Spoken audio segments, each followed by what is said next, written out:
Good afternoon. I call this meeting to order this Tuesday, April 8th, 2005 at 5 p.m. in the Santa Cruz Valley Unified School District, number 35 Governing Board Room, District Office, 570 Camino Lito Galindo, Rio Rico, Arizona.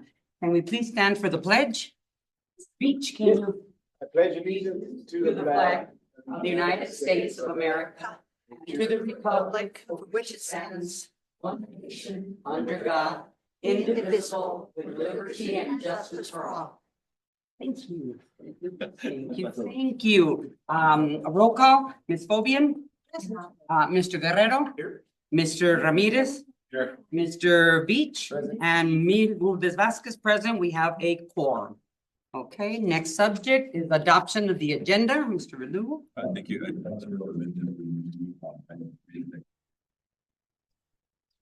Okay, executive session. Okay. We have to make a motion. Yes, motion to approve the agenda as presented with a recommendation of removing item number 3, the executive session for the county treasurer. Sure. Huh? Sure. Yeah. So move. Second, all righty. All those in favor say aye. All those opposed? Okay, ayes have it, motion passes. Thank you very much. Next one, subject is call to the public. There's no call to the public. All righty, moving on. And we have the item number 2, information discussion subject, fiscal year 2023 to 2024 audit results. Mr. Verdugo. Thank you. I'd like to, tonight is our finances and budget and beginning with our audit results from the previous fiscal year. So I'm going to go ahead and turn it over to Ms. Brown. Thank you, Mr. Verdugo. Good evening, Madam President, members of the board. Tonight with us, we have Christopher Heinfeld, and he is here to present the audit results. So I'm going to ask Christopher to come to the podium. You can go through the presentation, and then at the end, we're going to open up if you have any questions, okay? Right, well, first and foremost, Madam President, board members, Mr. Superintendent, thank you for allowing my firm here this evening to present you the results and the audit reports related to fiscal year 23-24. I've got a brief presentation prepared, but as mentioned, please let me know if you do have any questions or concerns after the presentation. I'm going to incorporate some discussion about some required governance communication. So these items are required communication to all of you, and they're incorporated into a detailed page letter that you should have received or will be receiving shortly that's addressed to the entire board. With that, just a brief introduction. If you're not familiar with our firm, we're a local firm here in Arizona. We have offices in Tucson, Scottsdale, and Flagstaff, approximately 55 employees, but really just specialize in audits of governmental and nonprofit entities. And this past year, we did approximately 85 school district audits here in Arizona. I am the engagement partner on your district's audit, and I'm joined by Lexi Diaz, who is the lead or project manager for our firm for the district's audit. We both have quite a bit of experience. Lexi's been with the firm for about 5 years, myself 18 years. Worked with over 140 different financial and compliance school district audits, and Lexi's done about 70 financial and compliance audits. So very familiar with this area. It's a brief timeline of the audit. It starts each year with the issuance of an engagement letter, and that happened this past year in June. It ends with the issuance of the reports, which was at the end of this past month in March. But in the middle there, we're doing field work, a lot of different test work and procedures, whether we're on-site or not on-site at the time. Our scope of services involves performing really 3 different audits. We're performing your financial statement audit, we're performing an audit in accordance with government auditing standards, and we're also performing an audit in accordance with uniform guidance. Really 3 different audits going there, and then we're also completing the state mandated USFR compliance questionnaire. I always like to just begin some of these presentations with a reminder of responsibilities and roles. As your auditors, we're responsible for providing an audit over your financial statements and ideally providing reasonable assurance that these financial statements can be relied upon by outside users. I say reasonable assurance, but that is actually a pretty high level of assurance when it comes to our professional standard. Now, management is ultimately responsible for reviewing these financial statements that we help to prepare and ensuring that they're accurate as well. We do perform as part of our audit inquiries with specific individuals about fraud and non-compliance to make sure that part's covered, but that's not necessarily under the scope of our audit per se, as we're really determining that the financial statements are materially accurate. Some of our required communication to all of you include just making sure that you're aware of any new accounting pronouncements or standards that have been implemented during the year. There was one with GASB 100, but really didn't have an effect on the district's financial statements.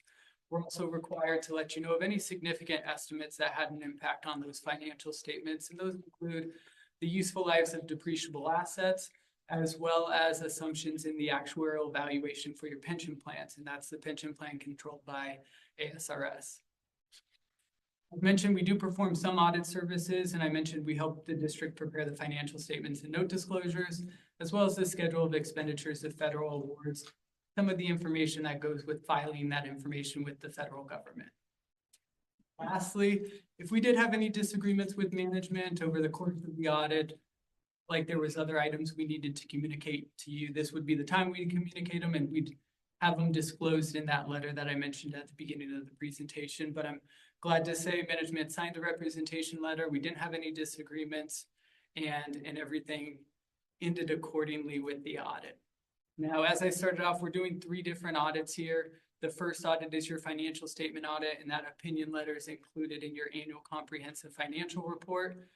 The government auditing standards engagement, as well as the uniform guidance audits, those are included in your single audit report. And then lastly, it's the USFR compliance questionnaire. So I'm going to start with the annual comprehensive financial report, or the ACFR.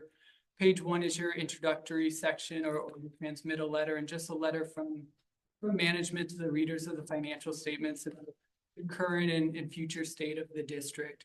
Page 13 is your independent auditor over those financial statements. Prior years, we've issued what we call a clean audit opinion or an unmodified audit opinion. This year, we're issuing what we call a qualified audit opinion. So what we're qualifying on, or the thing that we had issues with, was cash and investments with the county treasurer.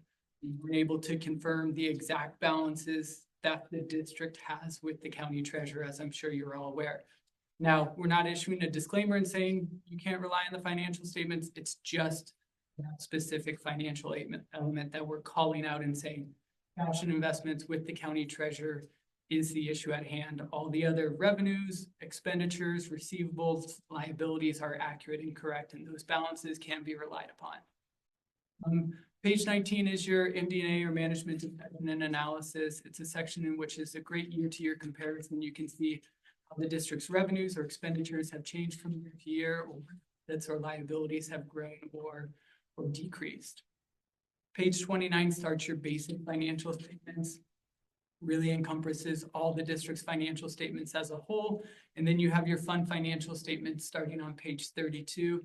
Those really get into individual buckets of funds that the district has. Page 43 are your notes to the financial statements. Those provide a lot of detail. If you're looking at your cash in investment balances and you want more detail about how those are valued, you go to the notes to the financial statements. Page 65 is your RSI, or required supplementary information. Just some additional information required in terms of government auditing standards and reporting. Page 71 starts your supplementary information or additional information. So all the funds maybe not included in the basic financial statements at that detailed level are detailed out in the supplementary information section. And then lastly is your statistical section. Unaudited section, but just a lot of good 10-year trend information about revenue capacity, debt capacity, financial information, demographics of the district and how they've changed, maybe economic characteristics and how they've changed over the last 10 years. The second report I'm going to talk about is your single audit report. This one has 2 different opinion letters. Really, the key page to this report is on page 8, the summary of everything that's disclosed in the report.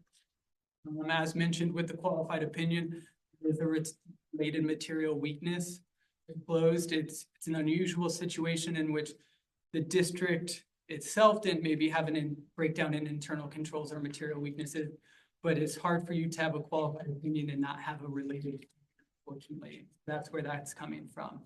There were no significant deficiencies noted over the financial statements, and there were no material weaknesses or significant deficiencies noted over any of the federal awards that we looked at during the course of our audit. Specifically, we focused on the child nutrition program this year. And lastly, if there were prior year findings, we'd have to report a status on those, but I'm glad to report that there were year findings. Lastly is the UFR compliance questionnaire. It's a state mandated compliance questionnaire, about 31 or 33 pages long, about 200 questions. Just they wanting us to go through, perform various test work on 18 different areas, just from student transportation to student attendance to procurement to credit cards, and everything there in between. We're required to just answer yes or no, and then NA if it's not applicable. I'm glad to say that the district had a very minimal number of non-compliance items noted.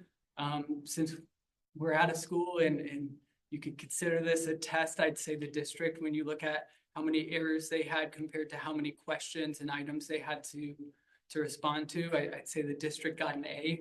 I like to at least let board members know when a district is doing really well, and this is no different than last year and how the district has performed the last few years regarding the state compliance there.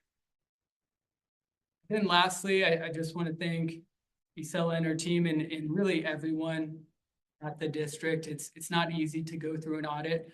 We're talking about this audit starting in June and going all the way through March, and we're not auditing the district every single day, but it is continuous throughout that period, and it does decides to get something like this done. So just want to thank management at the district for all their cooperation in the process. And then at this point, I'll open it up to any questions or comments that the board may have. Thank you. Ms. Fobian? I have no questions. Thank you very much. Mr. Guerrero? No questions, thank you. Mr. Ramirez? I have none, thank you. So thank you for the presentation. Reach? I have none. Okay, thank you very much. Stella. Mhm. Helping Chris out. Yeah. It was a very unique audit. I'm sure, yeah. This is a very difficult year, right? I'm It's sure. very difficult to see the findings here. We were not, it was not under our control. Yes, which is not our fault. That is- which is nothing. That is very, very difficult, a hard pill to swallow. Because we internally have very strong goals. We do everything we can. to be compliant. So that was difficult. That was difficult, and especially when I was asked to put together an action plan to address, I'm like, an action plan? Don't sound like that. But an action plan to tell the county how to do their job. Yeah. So I went back to Chris, and he's like, yes, you have to. I was like, okay. It's hard. It's hard. I'm gonna tell you that I really hope it's the last time we see something like that in our report. Absolutely, absolutely. Thank you. Yeah. Thanks, Chris. Thanks, Chris. And another is just, thank you, Isela, for always doing great, fantastic job with all of your people. And I know how this feels. I understand how it feels because it has nothing to do with you, yet it falls back on you, on us, on the part of our district, where the finances are there, and it's really hard. So, but thank you very much for everything. Thank you for the presentation and Thank you. everything. Madam President, it's the reminder that this is an action item and it must be a roll call vote. Okay, roll call vote. Oh, okay. Ms. Fobian? You need to make a motion. I have to make a Somebody motion. needs to make I'll make a motion. I'll make a motion, and this is where does it go? A motion to accept the fiscal year 2023-2024 audit reports as presented by roll call vote. Second. Aye. Aye. Mr. Guerrero, aye. Mr. Ramirez? Aye. Aye. Mr. And aye. Okay, so motion passes. Thank you. Here we go. Moving on.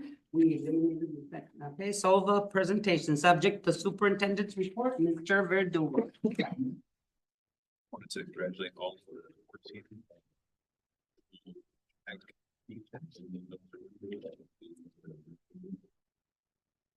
Giving a lot of events. Oh, The high school track team, also in their recent, meets, the distance meet, the South Point meet, we had a lot of winners in both. I also want to congratulate, softball is there continuing, competing this spring as well. Want to congratulate the theater for their, I think it's Sweeney Todd, that they performance last weekend. So congratulations to them on another performance. I think,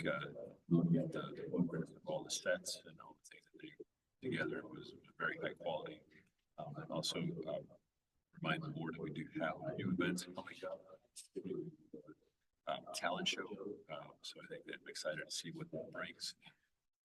A lot of students with a lot of talent. Thank you.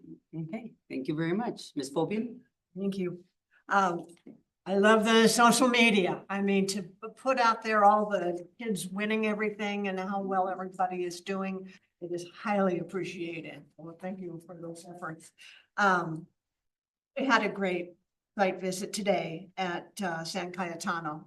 And to be able to go into the classroom and to just chat with the kids about what they're doing and, you know, they're able to answer. I mean, they're not just, you know, showing up, waiting for lunch. So it's great to see the amount of learning that's going on, the enthusiasm that they have for learning. So that was great. And looking forward to all the things that are coming up. It's a great time of year. Thank you. Thank you very much, Mr. Guerrero. Yeah, nothing to report. Nothing to report, Mr. Ramirez. Happy to hear you went down there. That's great. That's awesome. Anytime a colleague from here goes to the school, it's great. Not so easy.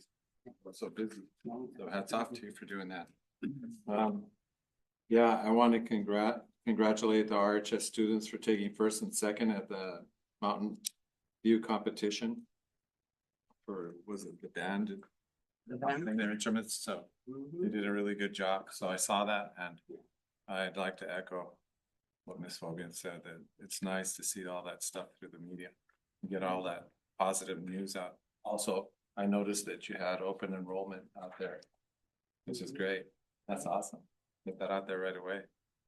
So I also want to congratulate the district, everybody that's involved in enforcing discipline at our school. Without alluding to any particular thing, just want to say that after having that interview with Mr. Verdugo, when I was the president of the governing board regarding threats and that kind of stuff, it's nice to see us follow through on the credibility of the threats. It's really prevented us from getting parents all in a tizzy, you know, about things and rushing down the highway and all that. It's nice that we don't have that kind of thing. The alarmism, that's what it really was. And so I hope we continue in that spirit. I'm sure Mr. Lopez will continue with it in that spirit at Rio Rico High School. And it's great to see. We follow through on the credibility, but we've been very good about the consequences as well, which I had mentioned. There were two things to helping districts be successful after I'd done my research on a bunch of different districts throughout the country. Those were the two biggies, and it seems like we've done a really good job. So hats off to not only Dr. Lunderville, but also you, Mr. Verdugo, for following through on that and taking advice of not only me, but the rest of the governing board. So thank you, sir. Thank you very much, Mr. Beach. Yep. Getting down to the nitty gritty, guys. We're down to that, what, month and a half, somewhere around there. So, remotivate your staff and remotivate yourself. Cause I know right about now with the testing and all that's going on, things move quick. At the admin level, we got graduations, you know, ceremonies to get ready for, guest speakers, etc. So a lot going on. So just remember, take care of yourselves and take care of your staffs. Maybe find a way to remotivate them and get them through the last, and the students too. Isela, Prop 123, I think that's in June. So Yeah, everybody. Prop 123, I think is, gives our schools in Arizona about $3 billion. It's up for renewal, I believe, in June. So hopefully we're like those countries with zero terrorists. We're like, yes, Mhm. okay, and not like China. Okay, but, yeah, that's coming our way, so hopefully hopefully it goes through. Hopefully we find a way to pass it. What else? Ms. Renteria, kudos to you. I think Mr. John Chavez also. I remember, especially Ms. Renteria, you got up here and said, I don't know what's going on with my tardies. We're gonna try this, and this. Well, it's working. It's working. Okay, so, yeah, John Chavez, I don't know if he's here, maybe Doggo too, but, I was looking at him. You guys are almost back to the 2015 levels, which was, you're going in a downward trend. So, kudos to you, Mr. Chavez. Doggo, I missed your data, but I'll throw you in there with them. Mr. Armijo, Mhm. John, you don't get a kudos, you get a coup. Okay. Yeah. We're going in the opposite direction there, but I know it's tough. But Mr. Lopez, I know you're going to the high school, revisit what we were doing back in 2018, 2019, and see if we can get a grip on that. All right. But other than that, yeah, hey, the weather's changing. The pool's gonna be open, right, Audra? So yeah, let's end the school year off on a good note. So Yeah. that's all I got. You got. Thank you very, very much for all of that, guys. Also, I wanted to, just everything that everybody says, I double that too. The social media, I love the principal's report, the discipline reports, and I like that they're smaller. Every time they're a lot smaller and smaller, okay? I wanted to give a big shout out to Angelica. I think it's Whalen.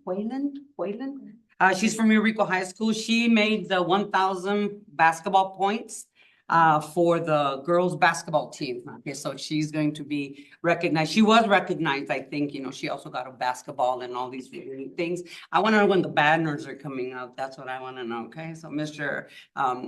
Laughlin, if you're listening to me, okay, it's like, I want to know when it comes.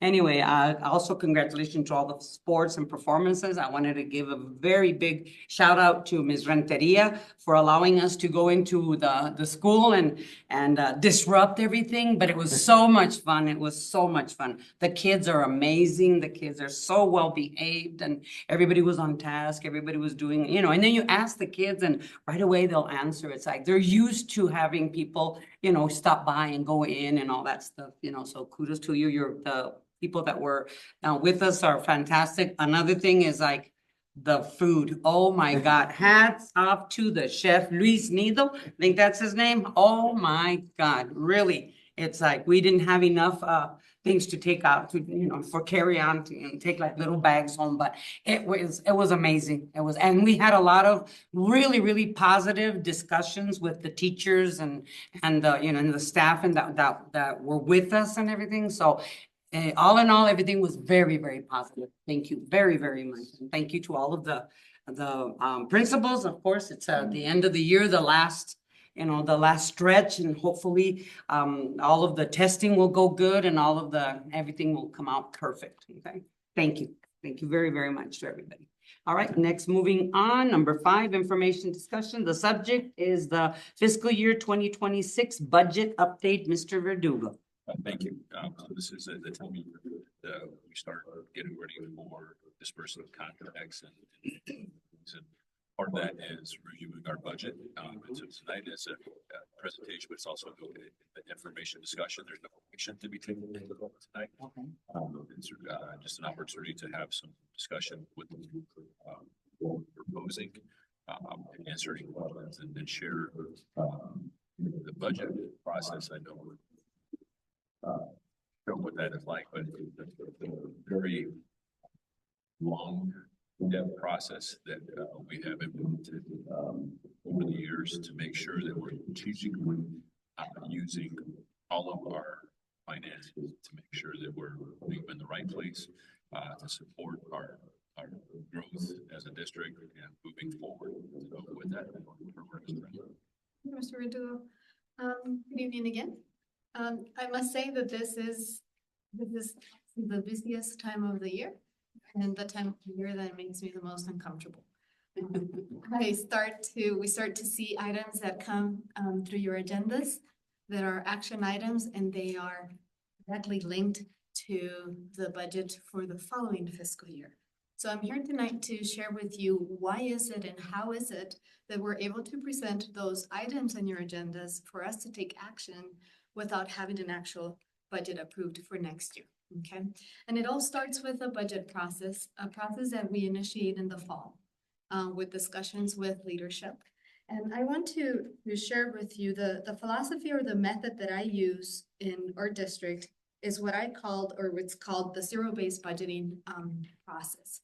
And our process is focused on optimizing student achievement within our available resources. And that's very important, right? Because unfortunately, as we know, financial resources in school districts are like we don't have an abundance of. And every year we're always depending on an election or override, or whether the legislature is going to approve the override of the aggregate expenditure limit. So we're constantly having to face a lot of challenges to be able to define what are we going to have available. What doesn't change every year and what we've always kept as our priority in our district as we discuss budgets is academic achievement. We make that our guiding principle as we put together our budget every year. And in the zero-based budgeting, and the reason why I always use this method is because it's a method that allows us to focus on efficiency and not necessarily budget based on history. Okay, so I don't like to, and my team knows that I don't like whenever someone comes to me and says, why are we doing this? Because we've done it like that for years. I don't accept that answer. To me, that is unacceptable. And we function as a business office, and I find that unacceptable in budgeting resources for school. I think that every year it's an opportunity to view and discuss how we're using, what we are accomplishing, and if the way we are using our resources, it's meeting the needs of our students and our staff, and to be able to move the operation forward. With that said, we start by setting instructional priorities, and those are driven by the TLA office. So we work very closely now with Megan, before I was working with Mr. Shadler, to make sure that those priorities are well defined. Okay. Then we go ahead and we fund those priorities. But I've said this to you in the past, and I remind principals and leaders every year that we can fund everything, anything, we just can't fund everything, right? So we need to sometimes identify trade-offs. And that's where sometimes some of the uncomfortable discussions come into play. Because in school districts, and I hate to throw my colleagues under the bus, but you probably hear in the news, a lot of the school districts up in the valley are having a tremendous amount of difficulties for next year with their budgets, right? And I think that the reason why they put themselves in that position is because for a number of years, they bypass the opportunities to have those difficult discussions. And in school districts, we are very, very famous for adding layers. We just keep adding, we just keep adding, and we just keep adding. And then all of a sudden, we forget to revisit what we're doing. And if you start to dig into what you're funding and what you're using, you start to find that sometimes you have redundancy. Okay. And it could be the same software or the same tool. You just have a different name for that software, but you're getting the same data. Then all of a sudden you're paying for two of the same service. So that's the type of things that I'm trying to uncover and discover as we go through our budget discussions. And the first set of meetings that we have is what I call step one. And in that step one, we ask our principals to come and we ask them to reflect on their staffing model. Remember that over 80% of the budget is dedicated to salaries and benefits, yes? So the first question to our principals is, how is the staffing that you have currently in place helping you or not advance your operation according to your academic goals? And that's where we start to have those discussions, right? And that's what the first meeting is all about, is reflecting on the current year resources. We're not even touching on the next year resources. We're reflecting on how they're using the resources this year, and if it's helping them or not. Then the next step is based on the first information that we received for the first meeting, then we start to identify the priorities for the upcoming year and discussions for the next meeting. In between the first meeting and the second meeting, I work on budget projections for the sites. Okay, and we'll go through those numbers in a minute. I start drafting a staffing model and those enrollment projections, right? And then we document the goals using a tool developed by the TLA office. So we start to bring those together. And then by the time we meet again, then at that point, we solidify enrollment projections and we solidify the staffing model. And we actually make the principals sign their staffing model. We ask them to sign because we want them to take ownership, because that is really what is the driving force behind their operation. So we have a grid that shows all the positions for their school. We have that grid tells us how we're funding each position, right? What is the funding source behind the position? And like I mentioned to them in one of the grants meetings, I don't want you to become like an expert, but you need to know that your Title I is funding your reading specialist and it's funding, you need to get to that level to understand how we are braiding all the funding that comes to your school. Because tonight we're just gonna focus on our operating funds, or M&O, or capital. The schools get a lot of other funds, right, that come their way. So we wanna make sure that we are strategically bringing them together to pull them in the right direction. This time of year, the unknowns are our enrollment.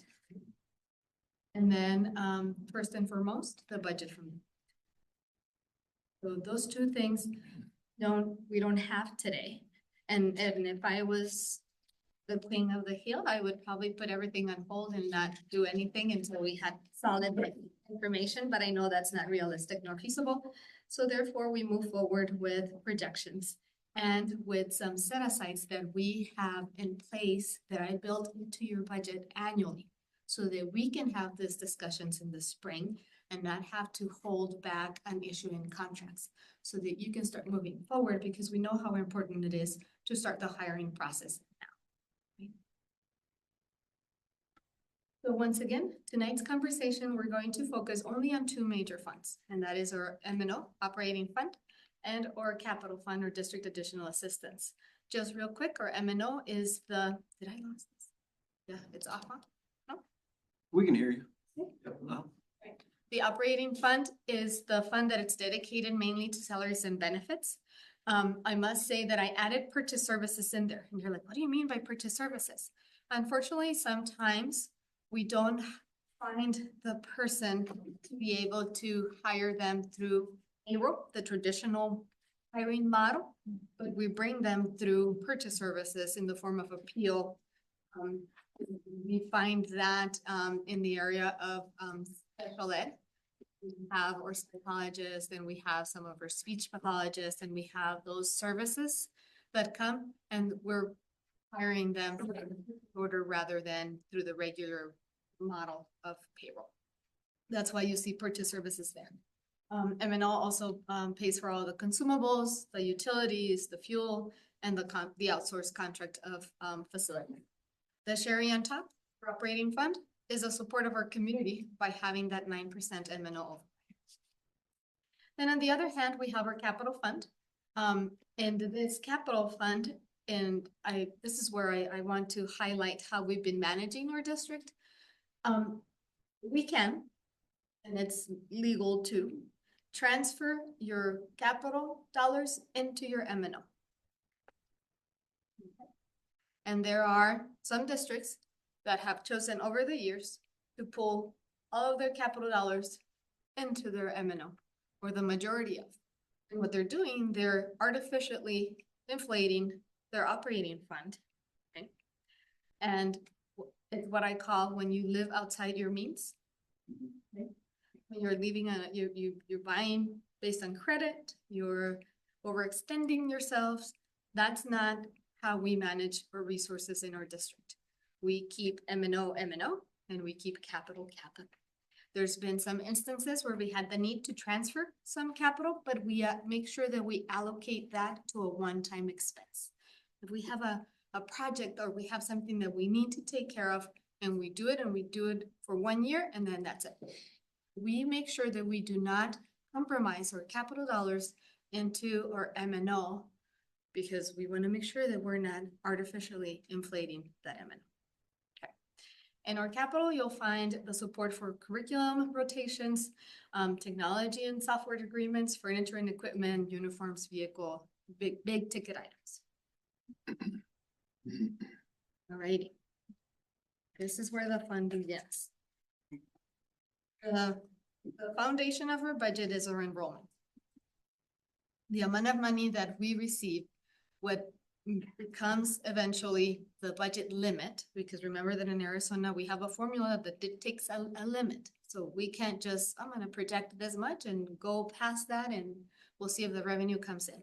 It gives us a limit, meaning we cannot exceed that, and it's based on student enrollment.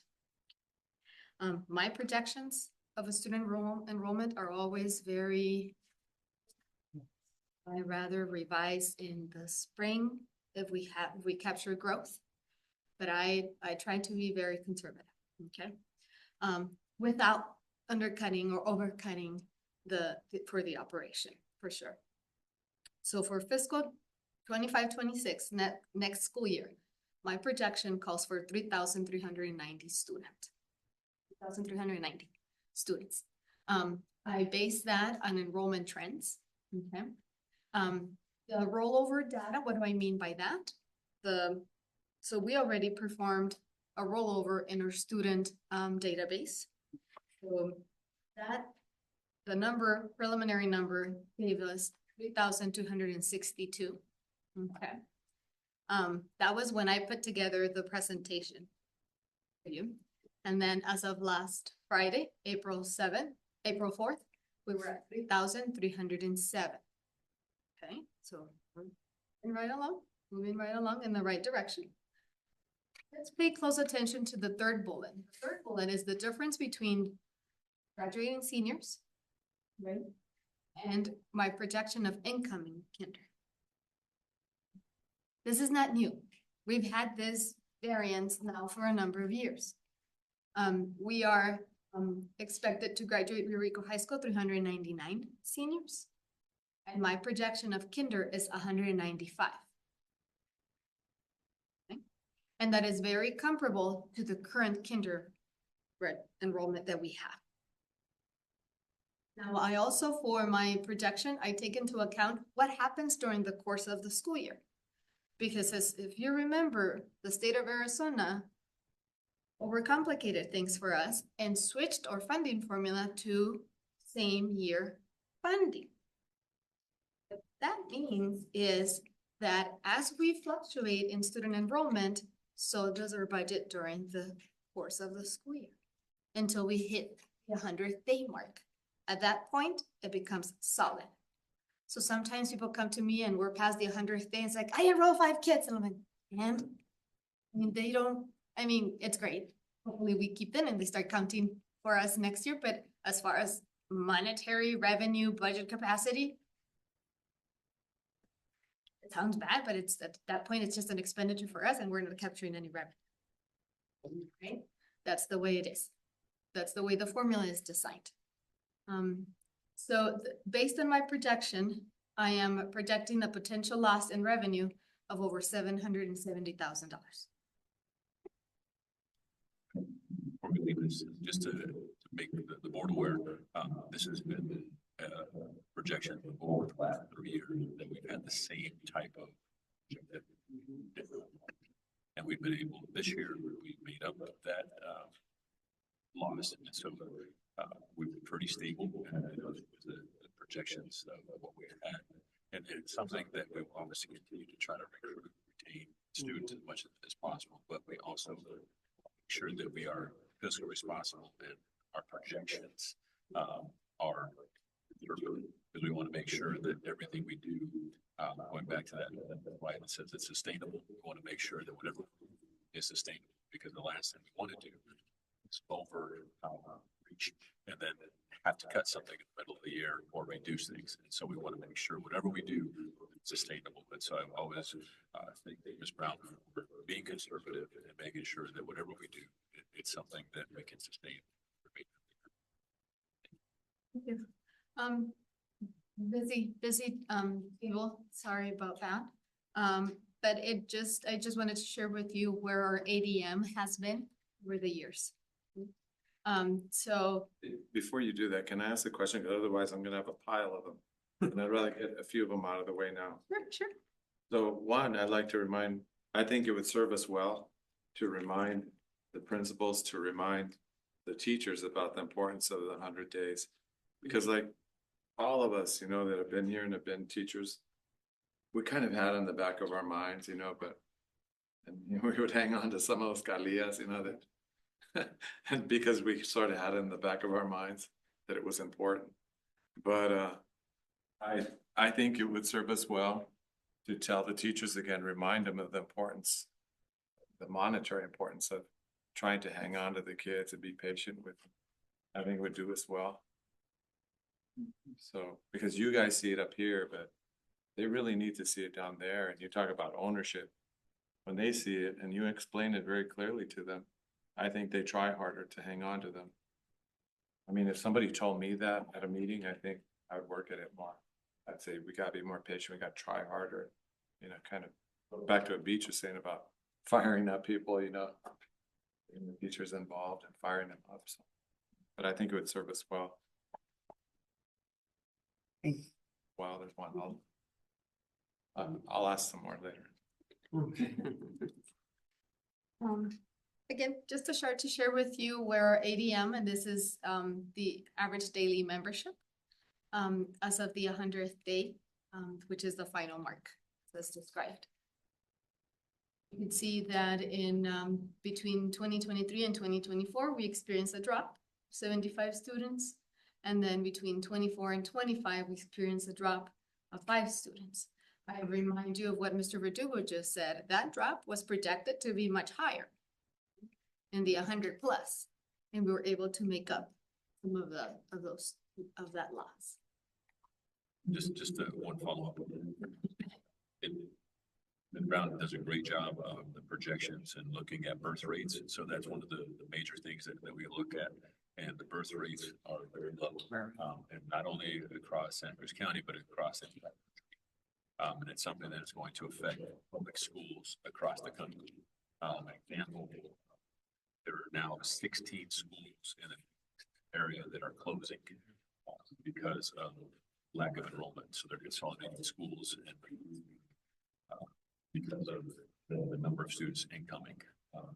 Makes the public schools, I think, particularly at 10 to 12, because they're the largest district in Arizona, and they're projected to lose 160 staff members because of the reduction this year alone. So it's something, again, that I just don't want to say that it's a dire issue, but it's just something that the board needs to be aware of. And we're trying to make sure that we're getting ahead of anything. And so you'll see tonight as we project, it's very important for us to be strategic with any of the funds we have. And again, make sure it's sustainable, because we know that whether we can recruit and retain kids is very important, as you mentioned with that 100-day, but it's also just, there's just not a lot of kids out there. So it's something that we have to make sure that any kid that we have, that we try to keep within our district. That brings me to another question I was gonna ask with regard to that, but you answered it, which was that it's not unique, this business of the kindergarten getting smaller. Is it unique to us? It's Correct. across the country. That is not unique to District 35 nor the state of Arizona. That is across the country. What's going on with it? This is happening. Just a lot of people choosing to not have kids at this point or have them later. For what reason? Yeah, Bless you. there was reading a lot of articles, research, and people are choosing to not have kids for whatever reason. And we thought there was going to be an increase. There was a projection the COVID babies would come, but it was the opposite. During COVID, people chose not to have kids. So just a lot of research of individuals really focusing on themselves, wanting to have their time, not have kids. or wait till later in life, I guess, at this point. So there's just a reasons and trying to research why, because right now it's just the numbers have been smaller and continue to be that way. Societal thing. Do charter schools play a part in that in homeschooling? I know a lot of people are homeschooling, a lot of people are. Vouchers are playing a significant role. The vouchers is something that we had not had to deal with in the past. And I think there's a projection that our district would lose close to $1 million of students taking the voucher and going to private school. It hasn't, in Phoenix, Metro, Tucson, it hits them quite a bit. Our neighboring districts, I think, and that's the other thing I was talking to their superintendent, because he called me all worried that we were stealing kids from them. Because our district's border, and one of their board members saw a busload of kids, but they're actually our kids. But he was concerned because their enrollment is down. So they're one of the largest growing communities in Arizona, with almost 12% growth community-wise, but yet they had a reduction in enrollment this last year. So again, it's not something that's new to us, but it's starting to affect all of the surrounding communities. There wouldn't be anything wrong with the kids choosing to come our way, right? Nothing at all. Okay. Another way of looking at our ADM. And I think one of the things that we've done, and we do it every year as part of our budget discussions, is we make adjustments from year to year. There's not one year where you're going to see the staffing model. It's going to look identical from one year to the next. We are making adjustments. We're making modifications. We are, because our operation is going to be different depending on the number of kids that we're gonna have in our schools.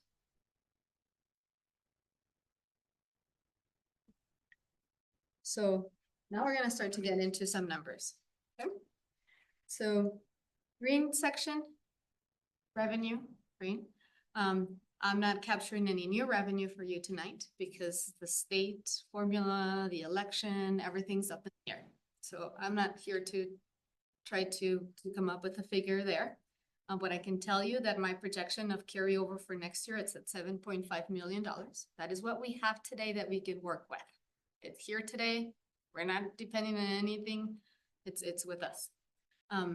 Contingency, I will always recommend a set aside to address the what ifs. $2 million. The enrollment projection, I'm taking into account that of 772, same figure that I shared with you earlier in the slide. And then the next one is that is in place today.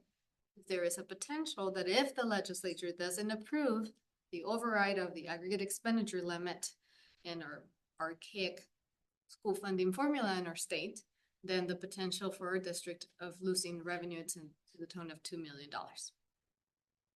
I would like to see us increase our contingency because of the current situation in our country where everybody says the same thing. And this isn't a political statement, okay? But we all know that we are heading into, as the news has been telling us, uncharted waters. And we really don't know what the ramifications of this is going to be. It could be really the greatest thing ever, or it could be horrendous. And so I think that we should really tighten our belt every way that we can to raise that contingency. Because I'm scared that if it doesn't go well, we could get hit by something so horrendous. And we don't want to get caught off guard. And thus far, it's like the superintendent said, you've been so good about the rainy day fund, you know? So in here, But I'm concerned. I really believe that we should tighten our belt because we don't know where we're headed right now until we see clearly, until we can, until the dust settles and we see, or whatever you want to call it. If you don't want to call it dust, till the clouds clear, and you see where this is going to head. Technically, we have $4 million. Yeah. So it's double that $2 million. It's just that we also said that $2 million from the aggregate expenditure limit. It is according to everybody is going to pass again. We always have $2 million, so it's technically $4 million that we have in our contingency. but additional 2 million in case the aggregate expenditure limit doesn't pass. I mean, because it does become a political football. That's something that at the end of the budgeting that they always play with and threaten that they won't pass, but fortunately it's passed every year. And so the hope is that we have that, but so technically we have 4 million to get to. That is what I was just going to say. Thank you. Brown, I got one question there. With Ms. Guthvar, in years past, we've been operating with the assumption that that money was in our account. Is this budget, does that have that same assumption, or did you? That's an excellent question. And I was really hoping someone would ask that question. The situation that we have at County Treasurer, she took her cash.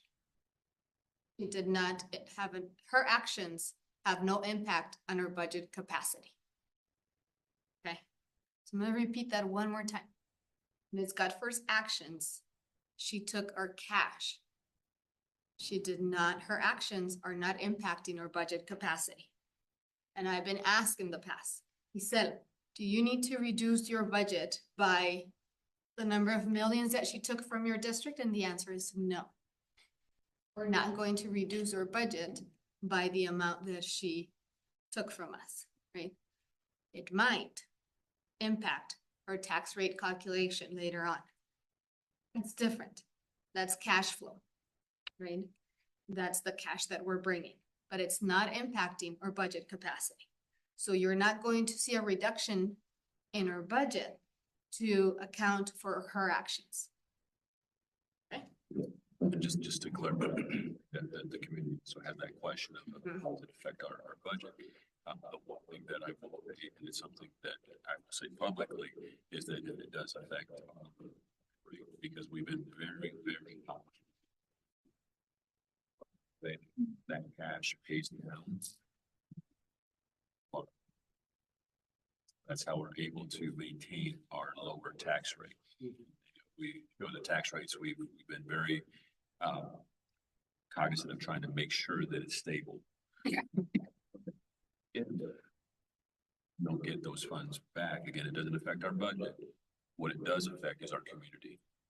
That's the thing I wanted to make sure that it's very clear. It will affect the tax rates. Our rating as well. In our bond rating, all those which we were going to be meeting soon because we're up for evaluation. So our bonding capacity could be affected, but what it does is that the thing that I want our community to know, and we're going to be working with the county to make sure that it's not us taxing if it does increase, that it's coming from the county. Because they have to, but our budget is what our budget is, and that's what we have our funds. But that budget, county would have to levy a tax if they don't have that cash. And so our constituents are the ones that are going to pay the price for that loss. And so we want to make sure if we get as much cash back as possible, it's going to be turned over to our community. But that's why that question that you're asking, it doesn't affect our budget, but it affects our tax rates. And in the end, our community is the one that's going to be paying the price. Well, now that Mr. Beach is broaching the budget, I just want to reiterate something too, with the message that we sent out in case people didn't hear it, which is we're not sitting around here twiddling our thumbs while this is going on. We're doing everything that we can. Been rather quiet. This is the first time I've spoken about it publicly. But I'll tell you, we don't sit around here twiddling our thumbs. And of course, we're concerned about our community. And of course, we're going to try to get everything back that we can. But I fear that we won't get everything back, possibly, and that this could have ramifications, though it doesn't affect our immediate budget. I had a quick question based on the contingency. Is that based on our budget? So that $2 million mark or the $4 million, is that based on a percentage of our actual budget, or how do we come up with that number? That represents 10% of our budget, 10%? of our operating fund. That's pretty standard. That is above, higher than the standard. I'm gonna just, Mr. Ramirez, yeah, it used to be, right, Mr. Ramirez, it was a maximum of 4%. So now we don't have a restriction, we don't have a maximum imposed by the state. So since then, me being a little bit more conservative, I have increased that amount. And now we are probably sitting at a 10%. Thank you. And just so you're aware, both districts are less than 4%. They haven't budgeted the way we budgeted, going back to the additional assistance. They throw all of that into their operating fund, and so they can't buy textbooks, they can't buy computer. Their buildings are falling apart. We've tightened our belt all along since I've been superintendent, working with Ms. Brown to make sure that we fund, we have curriculum rotation, we have technology, we fund all of those things. And then we tighten our belt on the operation side. And so we've been very cognizant of keeping that contingency. Again, it used to be a limit of 4%, and we've always gone above just to make sure that we have that. And again, you'll see we fund as much as we can.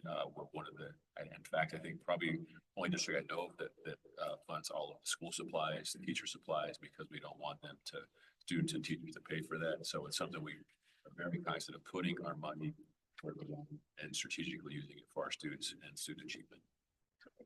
I believe firmly that a lot of districts have suffered as a consequence of that change. But I mean, it's a moot point. It doesn't affect us, thank God. But because we're conservative about how we save our money for rainy days, that we don't have that anymore, the 4%. But anyway, I'll just let it go. Thank you. Making annual adjustments, Mr. Ramirez, has been key. How we have our funding financial position of the district today. We were one of those entities that would ignore the need to make adjustments from year to year and continue as a status quo and just adding. We would be in a very different position today. Gonna move away from revenues and into expenditures, right? We have what we call internally a budget planning tool, where we track all of our expenditures that we're planning for next year. Always up at the top, you're gonna see compensation and staffing. So in M&O, we track what we're looking for: salaries, benefits, stipends, staffing models that I share with you for the school department. Any request to reclassify positions, again, the operation changes, right? The nature of the operation changes, the needs of the operation change, and we have to sometimes revisit in the makeup of the positions. The job descriptions are actually aligned to what we want the person to be doing. Do we have the need for new positions? Do we have the need to restructure programs? Okay, and we'll talk about preschool. And then, or operating cost. What are we doing to be efficient in this area with our consumables? This is where we're adamant about buying from contracts that are already established by the state to make sure that we're capturing as much savings as possible. Or utilities, and then the outsource contract for facilities.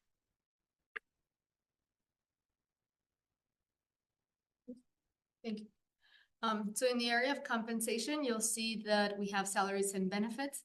For salaries, the recommendation for next year is to move forward with a 5% increase. In the area of benefits, the recommendation is to absorb the insurance increase for the employee-only portion. Our renewal came in at a really good rate. Yesterday, I was at Pima JTED, and one of the district reported that from Kairos, they received a 25% increase in their insurance. I was like, what? That was like crazy. 25%, it's like unbelievable. 0.7% for us. That was great. Great renewal. So, and the cost of that 3.7%, $112,000 in change. On our dental coverage and life insurance, no increases. Those remain status quo for next year. I believe those agreements or renewals are actually part of tonight's agenda. So you have them on your agenda later to approve. We are actually, through the work of the IBB committee, your interest-based bargaining committee, there was an interest to reinstate the buyback of leave program policy. This was a policy that we put on hold, well, I don't remember how many years ago, but since when? 2015. About 10 years. 10 years ago. Mhm. 10 years ago, we put this policy in place as a measure to cost savings, because during those years, we were really hurting, okay? And this policy gives the employees the opportunity to buy back, okay, their leave, if they don't use it. A certain amount of leave, okay? So the interest was brought to the table during our IBB conversations, and the recommendation from IBB is to reinstate the policy. Now under our new policy program, it's policy 4-302. The estimated cost that we're projecting based on the parameters that we're putting in place, and I believe the policy is also on tonight's agenda. Mhm. We're estimating an annual cost of $91,000. Excuse me, but that is if everybody takes the days. It's if the maximum. If the maximum, everybody says, I'm gonna do. Maximum that it's stated in the policy, Ms. Vasquez, because we're not just saying you can cash out everything, forget it. And there's no way we can afford that. The policy sets parameters as to what balance you need to have in order to cash out and how much you can cash out. But I think you couldn't have a certain amount of days. Yeah, Wasn't it under 100 or something like that? yeah, you have to have It's a 70. different parameter. Mhm. For this one, you have to have 70 days. For this one, yeah. Yeah, 70 days, right? And you can only take A 10, I minimum think, of, right? Make of 60. Mhm. So we're not allowing them to go below the 60-day mark. to And the cash rate out. was It's their, to be like $55 a day. it's still it's still the same. The rate that we did recalculate, Mr. Ramirez, is for hourly employees. For the hour. For hourly employees, the old policy said that it would go back to the rate when they were hired. No, people have been here for 30 years. And then the minimum wage and all of that, so we modified that. Based on those modifications, the parameters that we put in place with the work that we did together with IBB, the total estimated cost, if everyone takes advantage of that, is $91,000. It was a good incentive to keep, to have good attendance. Mhm. It really, I think our district had probably even to this day has better attendance. And what added, Burn them up and, I mean, Watson and I got like perfect attendance, like 5 years in a row, something like that, what added 5 times anyway. that we are doing as part of this buyback policy is we're giving employees the opportunity to cash out, buy back those days prior to a break. I'll tell you why we did this. 2 years ago, 1 year ago, we modified the way we calculate the pay periods for hourly employees. And we moved away from treating them as salaried employees because we were annualizing their pay and moving them to actual. That meant is that an hourly employee was not getting a full paycheck during fall break. Or they were not getting a full paycheck during winter break, spring break.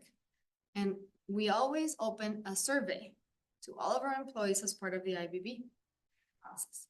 And a lot of feedback started to come in as to, can we change this? Can you go back to the old? Unfortunately, we cannot go back to the old model, but we tried to look at how can we alleviate the concern. So we are going to, as part of this buyback program, we're going to allow those employees that have and meet that criteria to buy back their days prior to one of those breaks so that it can help them offset not getting a full paycheck during. That saves us money too, because we save more than twice whatever it is that we give them, right? I mean, This is not a Otherwise, cost, if you- this is not a cost saving measure. well, I'm saying if they get a sub, they're gonna end up paying the sub way more money. What do we pay right now? $120? For a sub, yes. That's twice whatever $55 was. So it's a savings for the district. But if an hour, Win-win situation for everybody. an hourly position doesn't, they don't pay for subs, right? So that doesn't really apply to everyone For certified, yes. Certified. certified.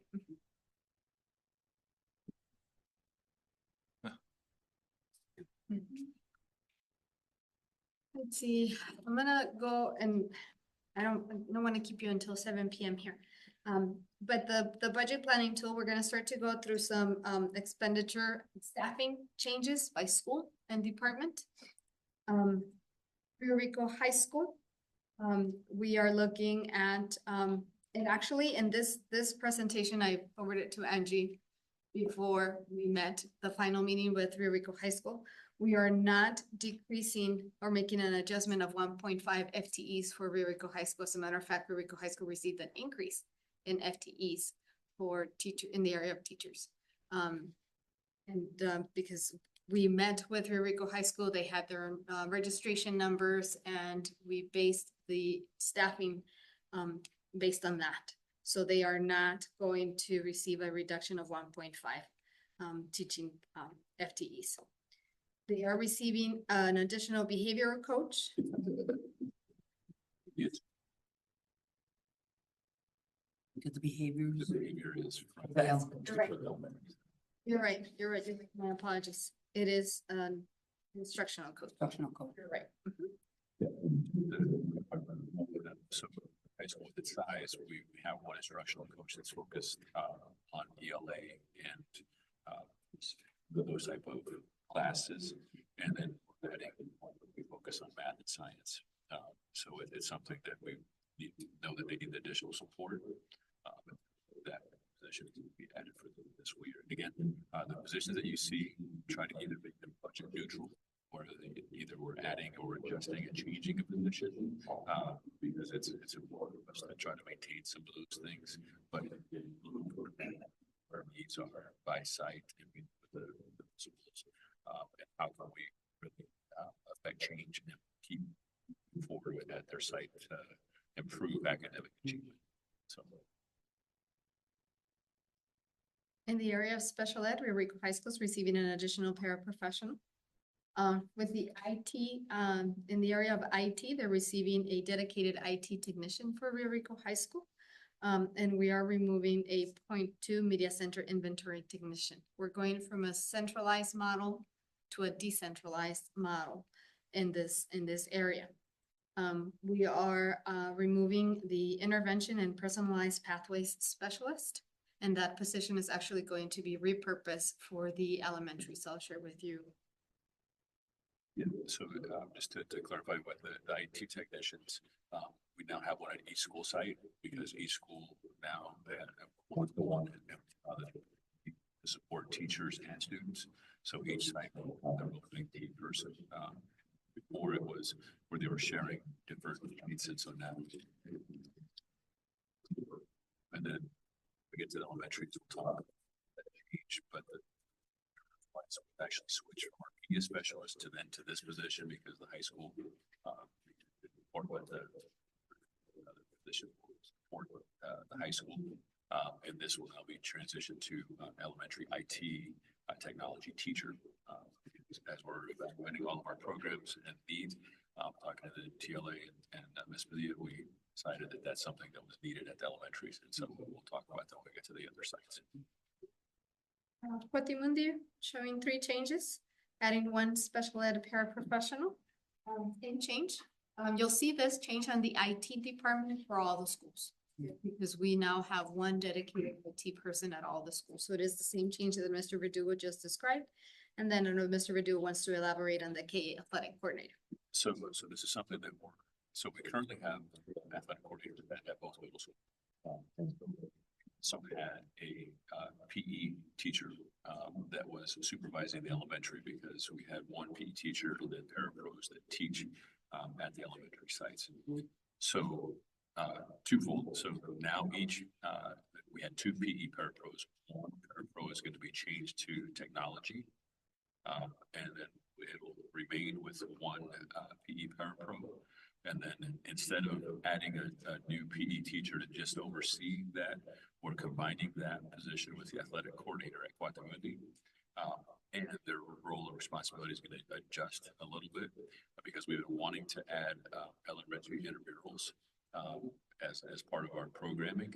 So the PE teacher is now going to is becoming the athletic coordinator, and will be responsible for the parapros, as well as incorporating a new athletic program for the elementary, which we're really excited about. Yeah. And so that's something that, because we know a lot of our students want to participate in athletics, but can't afford or do things. So now we're actually adding that program And we'll start with, we're working with that, once we hire the athletic coordinator. We'll work with, we'll start with the fall with soccer and basketball and then as baseball. And we already have the track with the meets, but we'll now work with high school to have some of our students assist with coaching and doing that type of thing. Dr. Unruh implemented a referee program this last summer, so we'll try to get that youth program really going. And so we're excited about having this transition to that KA coordinator. So it's repurposing the PE position into the athletic coordinator and overseeing that and adjusting some of the middle schools. Great. That's great. Any questions on that? Well, it's a big change, but it's something that we're really excited about having that youth program. We're giving our students, our younger ones, more motivation to come to school and be able to participate. And I think that's great. That's really good. Thank you. That's really, really good. You're gonna start to see the same items, in some of the schools, okay? So now we're gonna move into Calabasas, and Calabasas, based on the enrollment projection, it calls for an adjustment of 4 FTEs for teachers. So we see a reduction there of 4. Then we see a fraction of the elementary band teacher. I want to share with the board that this position has been vacant all year. So this has no impact on the services or the programs that we're providing our students.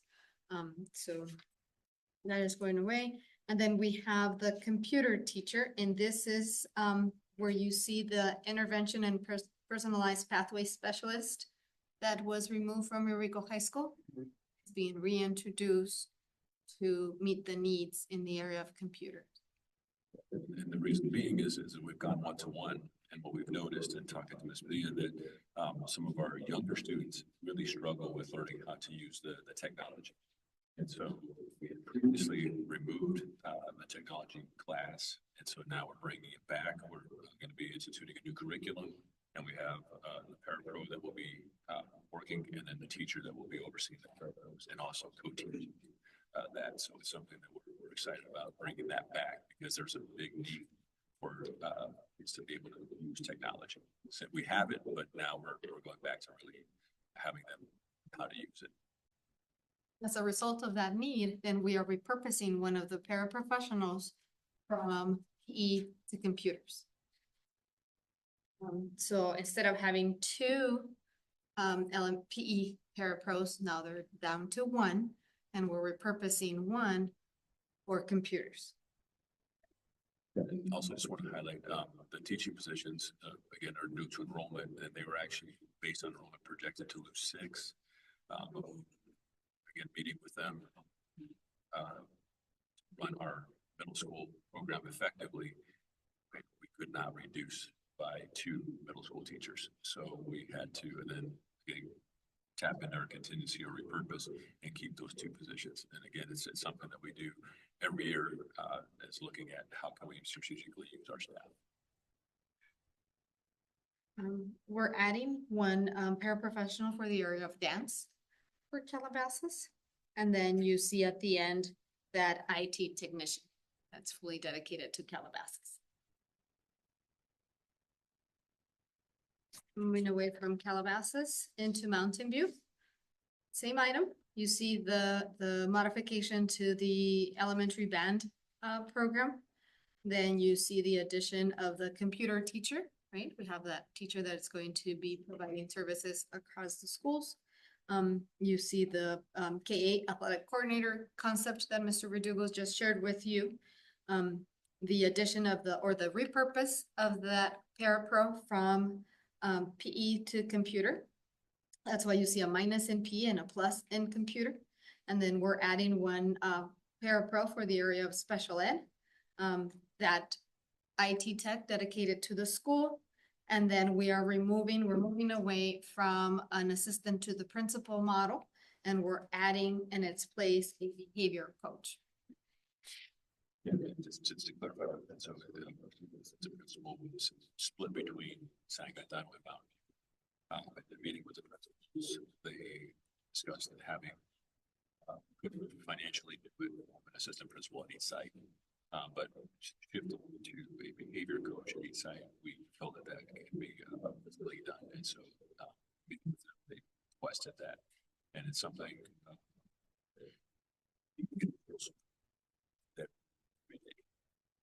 that's what they asked for. So that's what we did.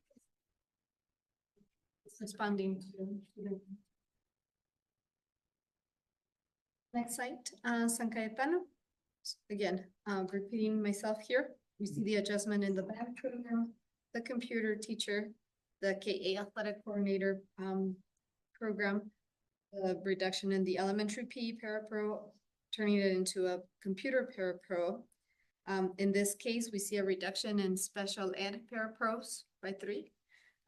Then we are adding that IT tech that is dedicated to this school, then reducing the 0.5 assistant principal, not assistant to the principal, my bad.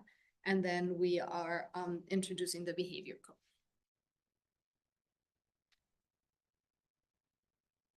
Okay. Moving on to departments. For the curriculum office is receiving a brand new FTE. We're adding their staffing model by 1. And this is going to be a learning and professional development coordinator. I don't know if we want to elaborate on the purpose. So this is something, we know there's a teacher shortage. And so we have a large number of new teachers and a large number of substitutes. So we really needed to identify a person to work with those. And so to last year's budget, we lost Mr. Shadler as assistant superintendent and replaced it with a director. And then we never replaced Ms. Medea's position at the TLA. So this is not going back to budget, but it's something that we still have some capacity with.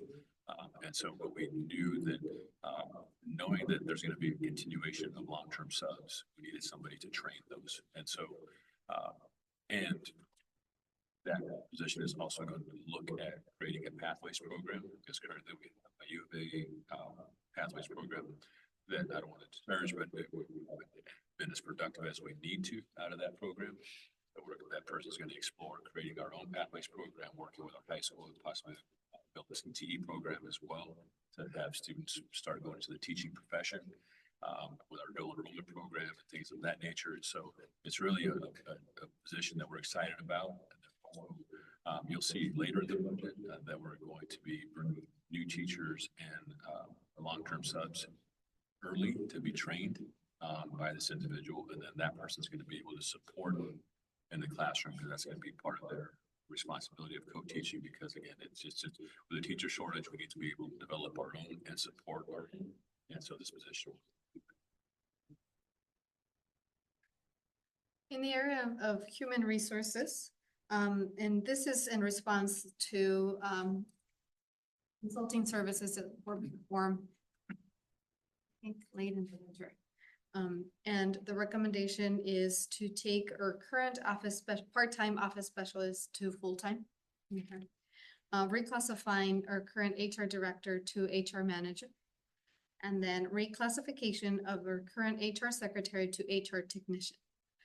We currently have one HR technician, one HR secretary, and a half-time office specialist.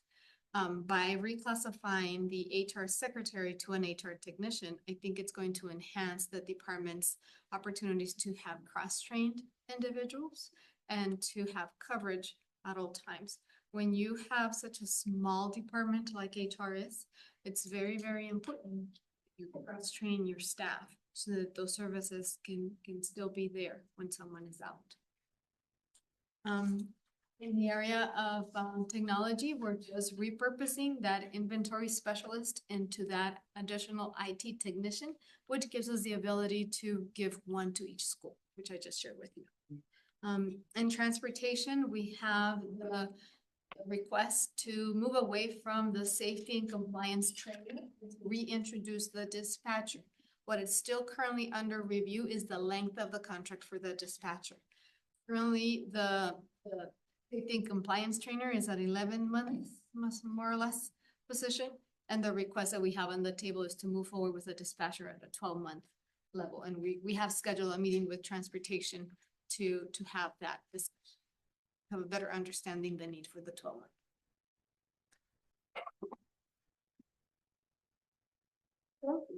Again, responding to the needs of the district. And recognizing that having long-term subs, it's not going to go away. They're becoming more and more just part of our staffing models. The request came to add additional days to 10 additional days to long-term subs, 4 additional days to new teachers, 5 additional days to alternative ed and computer parapros, and 2 additional days to PE parapros. The idea behind those is to align those positions to help them with professional development at the beginning of the school year, so that they can be better prepared for, to welcome their students. In the area of stipends, we're looking at adding or modifying the stipends in the area of athletics. We are introducing a new sport at Rio Rico High School. It's flag football. So that'll be a new stipend.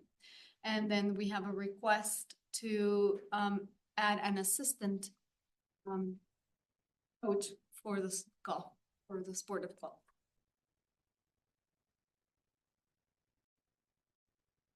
Moving into preschool.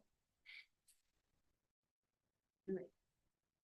The school funding formula does not include any funding for regular preschool. Okay, we are required to provide preschool services if the student is in need of, has any special needs, right? And for that, we're funded, we get funded. But not for the regular program of a preschool. So we in our district, we were using the funding from Quality First Preschool Scholarship and the Arizona High Quality Early Learning Grant to fund that side of the preschool, the regular preschool program. It was brought to our attention by Dr. Lunderbill that we are not going to continue to receive that funding. Therefore, there was the need to restructure the preschool program and moving it away and sunsetting the regular part of the regular ed part of the preschool program and just keeping in place the services that we are required to offer. Okay. That, our fault, not reapplying for a grant or? No, and that's, the grant funding is being reduced. And there's, even first things first, it's an unknown because of the tobacco sales is being reduced. And this year they tried to reintroduce vaping, a alternative, because that's how the scholarships are funded.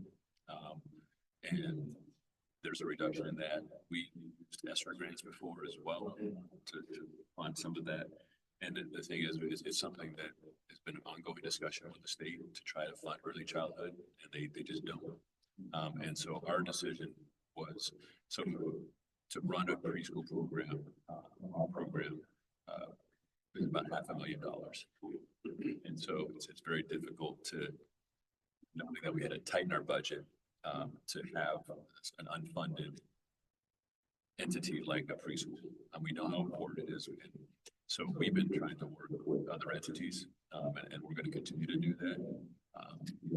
We work with First Things First. Dr. Lundberg and I are both on the board of that. So we're trying to figure out, we obviously can't, we have conflict of interest to try to not bring additional funds to the district, but we do work with them. We're working with the Boys and Girls Club to have some type of before and after school. So we've got that approved tentatively.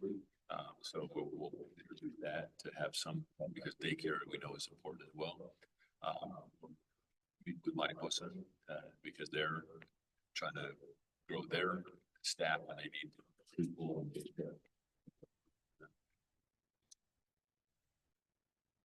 Try to introduce some type of preschool because we know that they're going to grow. We were the only school-based preschool within Santa Cruz County. And the other thing is, and people don't realize, is that kinder is also part of early childhood and is only funded 50%. So when you put those two together, are with over $500,000 just in salaries and benefits that include licensing and fees, which brings it closer to 600,000. And then $1 million that we spend on our kinder to make sure we have full day. It was a tough decision, but something that we're hoping to bring back because we know that our county, you know, and really from first, you know, he can tell you that it is something he obviously is very passionate about, but we are an early childhood care is what they call our county. We don't have opportunities for early childhood, and it's something that again, and it's something we've been funding out of those grants, and we just can't absorb it as part of our revenue at this time. The 3 to 4 teachers that were working in our preschool, they might not be qualified to work with our special needs. Are they being absorbed into our district? Our Human Resources Department is working closely with the program and guiding the staff as to what other opportunities within the district are available and that they are more than welcome to. We transfer.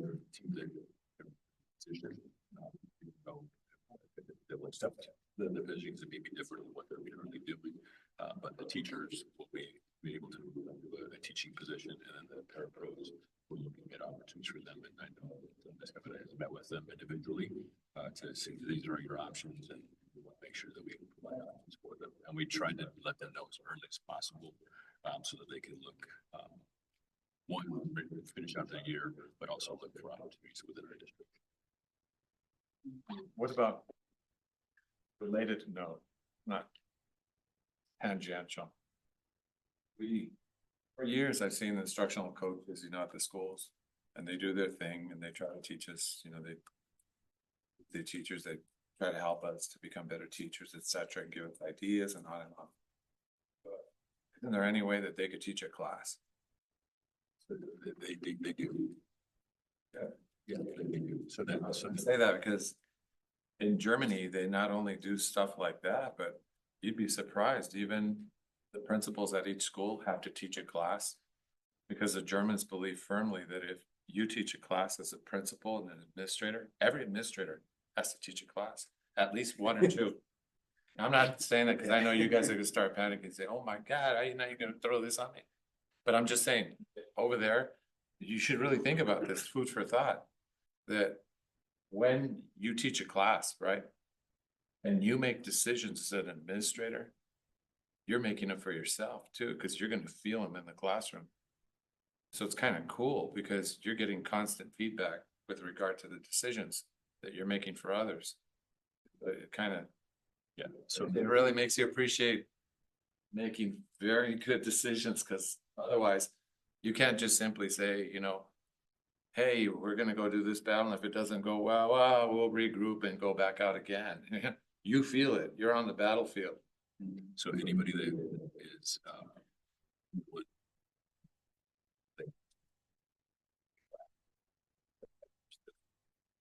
The reason I mention is for belt.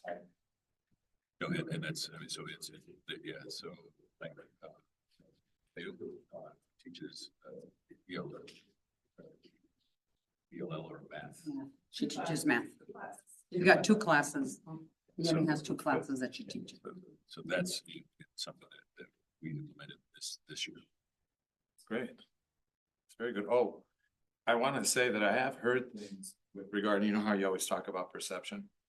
There are a lot of people that say, and I know they're saying, oh, well, this district likes to hire long-term subs because they like to save money. That's a perception that's out there. I just thought I'd bring it up because I know how you are about that and you don't like those perceptions. So I just thought I'd throw that out there because people do say that. They say this district's hiring long-term subs because they save money and they just simply don't care that they throw the kids to the wolves, which isn't the truth. But that because we have a teacher shortage, obviously. But I'm saying that, yeah, I know how you don't like those negative perceptions. So just thought I'd bring it up. And I think that the 3,500 positions that are open in Arizona would say otherwise, you know, especially in rural communities. I mean, that's something we're trying to hire. I mean, we've been trying to hire, and that's why we have a lot of foreign teachers. I mean, we're at our foreign teacher limit, you know, because we've hired, I mean, we're trying to hire as many teachers as possible. Yes. I'm not throwing that out there to put you on the defensive, Dave, I'm just saying, because you do your reports, you know, with the public, and that's something you might want to just remind people of. You know, share with you, you know, Mr. Beach and I had a really good conversation before the board meeting talking about hiring teachers and what that looks like, and recruiting teachers from neighboring districts. You know, say that publicly, we've hired, you know, we're one of the districts that allows people to retire, and we'll give them, you know, through the board support, additional years, more than 10. You know, so we're trying to hire qualified people, and sometimes, you know, if there is somebody that may be certified, they may not be the best person. I will say that publicly as well, that sometimes it's easier to hire a long-term sub, maybe better than. Right, some of them turn out to be pretty good.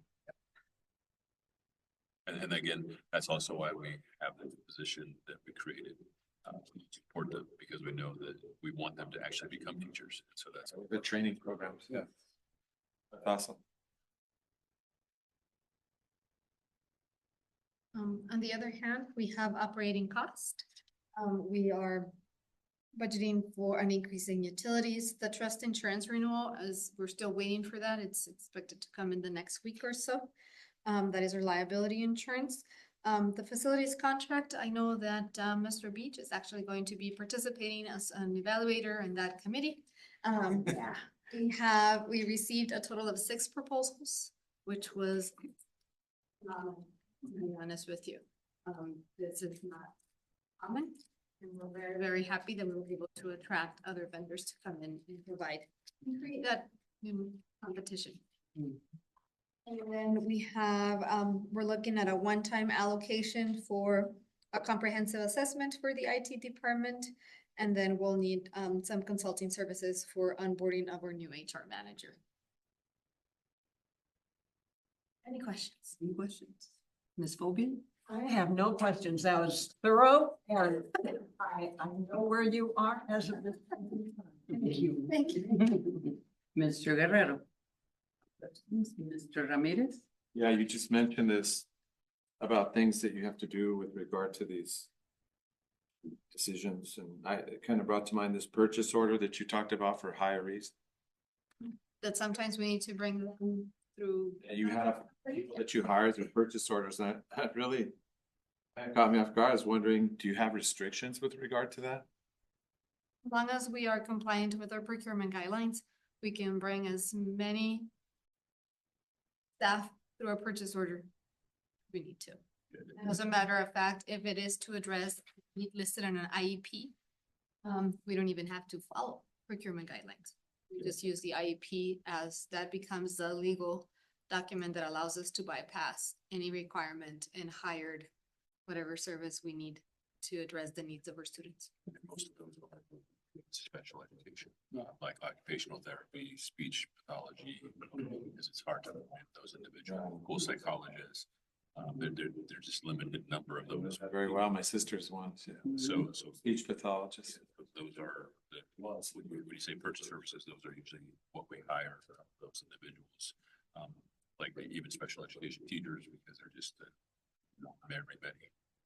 Well, that's a good segue for my next question, which is, why do we have a reduction of 3-bed parapros in San Cayetano? They've been moved, so if you notice that there was a parentheses that said moved to Mountain View. So they're, and on the previous slides, it showed that they were removed from that site, but to other sites because the special ed students were moved from San Cayetano to Mountain View. How does this affect Mimi? She doesn't have those students any longer. Get you. Program that was. They moved on. So they moved to the site. All right, I just want to make sure. And let's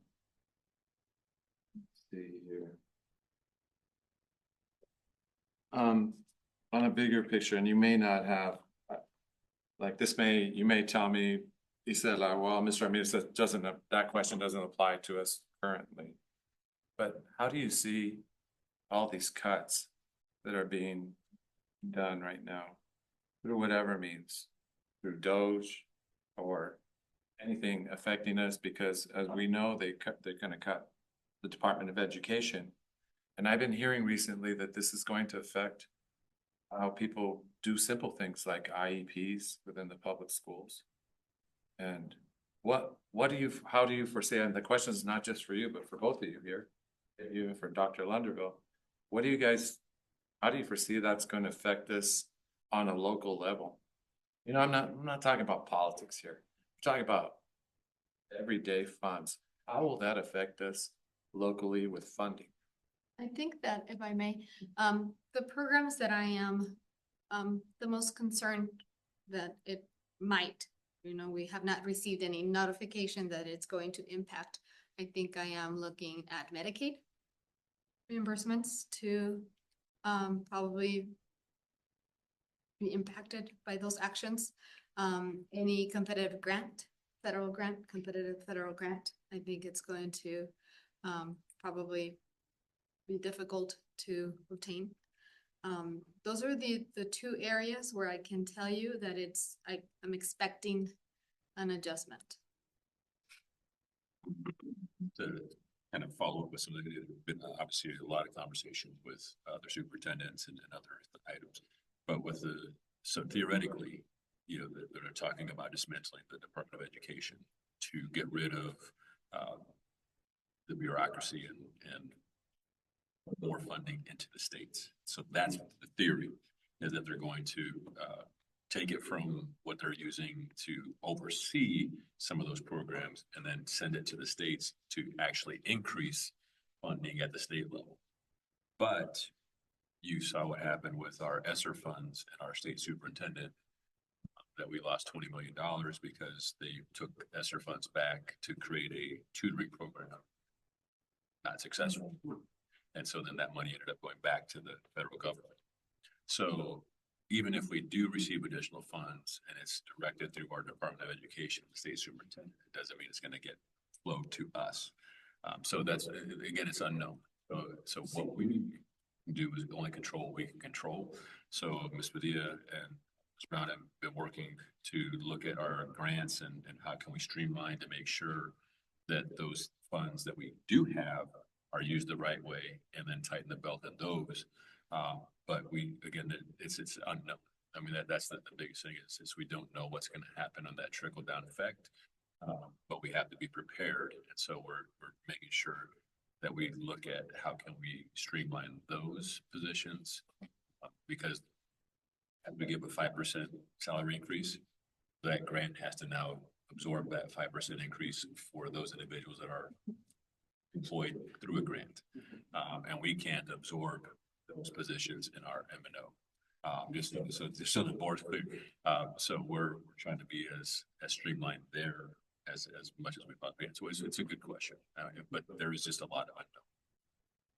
Well, I mean, we also know there's waste. So there's like two sides of this thing. I mean, I lived through the waste in the mid-'80s. I can tell you that there were a lot of charlatans at the universities. Didn't teach me a lick of anything that made me a better teacher. It was a waste, downright waste. So there was a lot of waste there. But I'm concerned about how this is going to affect our kids, because we're here to protect our kids. And so that's why I asked that question, because I'm a little concerned, like all of us are, I'm sure, that this will affect our kids on a personal level, and that maybe they're doing too much. Like I think there's waste, but I don't want to see our kids affected either. Or at least I want to know, how is this going to affect our kids over here? Like you said, sometimes they have these great ideas, like taking the ESSER funds and then doing this tutoring stuff, but then the big flop. So. And those are things that we have no control over. You don't know? We don't know what's gonna happen. We don't know how they're going to, or what they're going to suggest that it's a good idea. And so it's like, Time will tell. time will tell. And that's it. The good thing right now is that we are prepared for any changes, right? Will this affect special ed in any way? And the last communication that I read is that Title I and special ed should continue to, that we should not experience a reduction in those areas. And then I've read that Medicaid, we can expect a reduction in competitive grants. So, Title I and IDEA, special ed, that we would be okay. Well, I want to reiterate that I think that we should tighten our belt everywhere we can. And I know that's not attacking, and I know you guys have told me we're already doing a lot of belt tightening, but I feel that we should do more belt tightening for a myriad of reasons of things that are coming down the pipeline. So I'm just throwing that out there. Mr. Beach? No, I have nothing. Yep, thank you. Mr. Verdugo. That's very Me- thorough. Yeah, I also thank you very much for your Thank you. presentation, like always. You always do a good job. Very good job, and I'm very happy that you're conservative. Very, very. And just to reiterate, at our next board meeting, we will bring the 5% raise for those. Very happy with that. Very, very happy. All righty, moving on. The next subject is release of contract for Miss Alicia Baker, Mr. Verdugo. Supervisor is to release Ms. Baker and also waive liquidated damages. She does fit the criteria that we did. Procedure.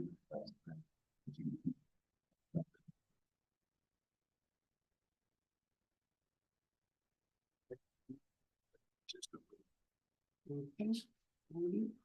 Any questions? Ms. Foley? No questions. Do that, right? No questions? Mr. Guerrero? any No questions. Mr. Ramirez, no? No. Ms. Nope. Beach?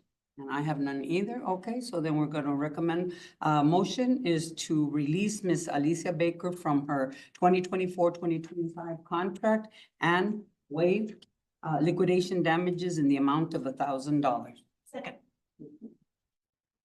You already stated. You already seconded? Alrighty. Any further discussions on this? No? All of those in favor say aye. Aye. Aye. Mr. Ramirez? Abstain. I was waiting for. Okay, all those opposed say nay. Mr. Ramirez There's an abstains. Abstention, no. Uh-huh. So we've got 4 ayes, 0 noes, and 1 abstain. Right? One Okay, abstention. one abstention, yeah, okay, anyway, so, we've got 4 the motion passed. Thank you very much. All right, moving on, subject C, Santa Cruz Valley Unified School District policies, Mr. Verdugo.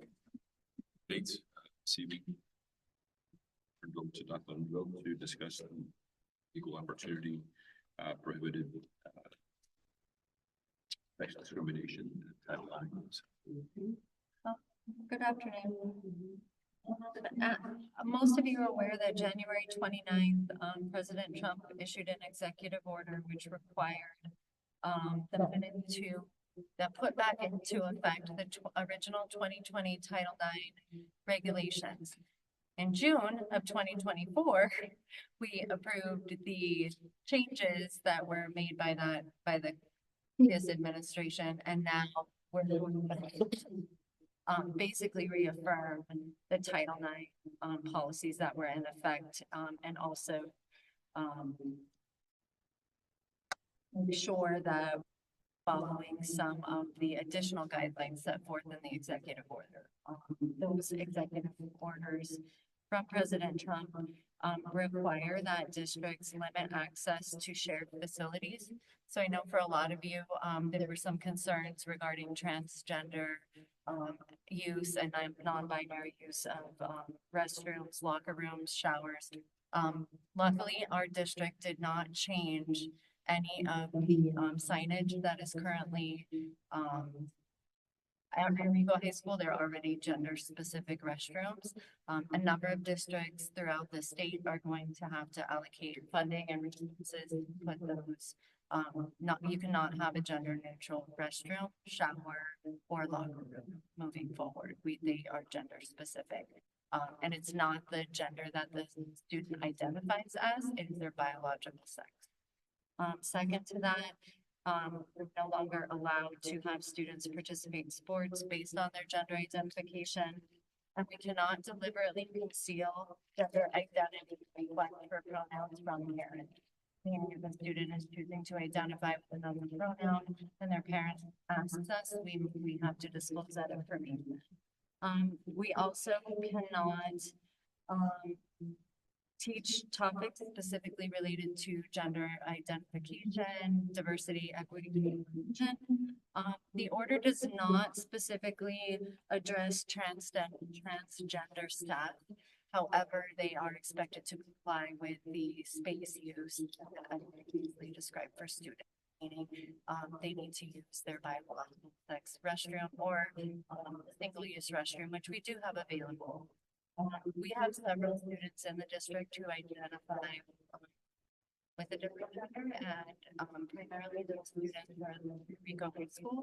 Mr. Kanoiba's already started meeting with those students so that we can identify a space for them, so that we're not being discriminatory.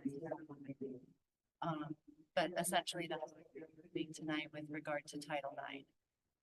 The second, or I don't know if you want to approve that one, or if you want me to discuss the second. Yeah, I think we can approve them all at the same time. All at the same time? If that's okay, yeah. All right. The second policy, Ms. Brown already described that.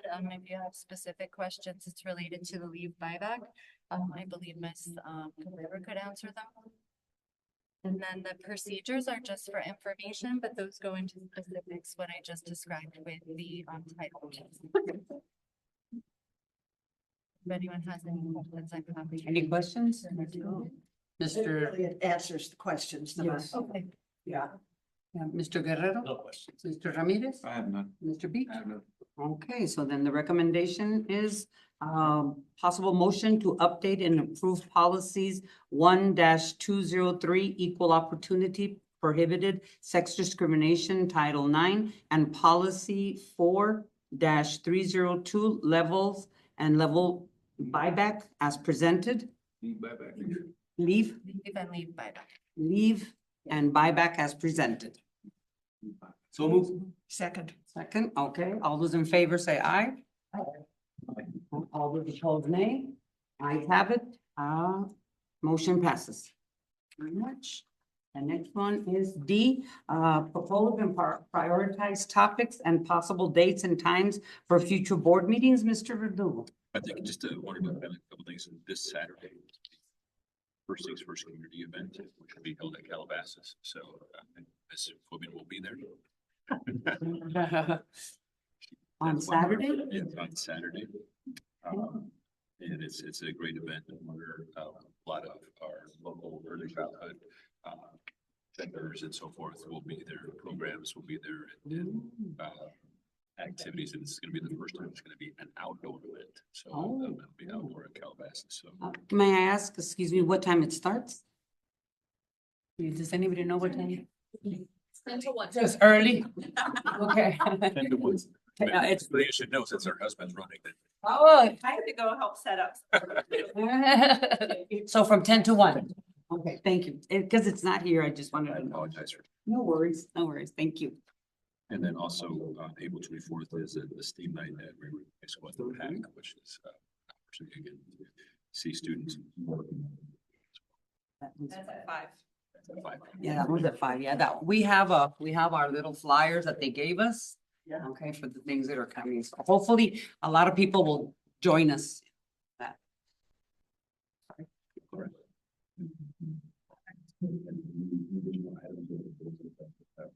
Any additional items, Ms. Phobie?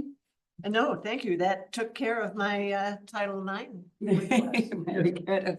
Mr. Guerrero? No, it's fine, thank you. Nothing? You, Mr. No, thank you. No, Mr. Beach? And I don't have anything. So, okay, consent agenda. Moving on, subject approval of the consent agenda. Does anybody want anything to be removed? It says any matter on the consent agenda will be removed from the consent agenda and discussed as a regular agenda item or items upon the request of any board member. Does anybody have any? No. Mr. Guerrero? No. Mr. Ramirez? Yes, item 3. Item number 3, Mr. Ramirez. How about Mr. Beach? The E-Pars, it would be the last one, right? Okay, down here. All right. Anybody else? I have nothing. Okay, so then We will go with our recommendation, motion to approve and accept and ratify the consent agenda as presented with number 3 and our PARs removed. Second, okay, all those in favor say aye. Aye. All those opposed, nay. Ayes have it, approved. Number 3, Mr. Camilo. I was wondering what that's about. So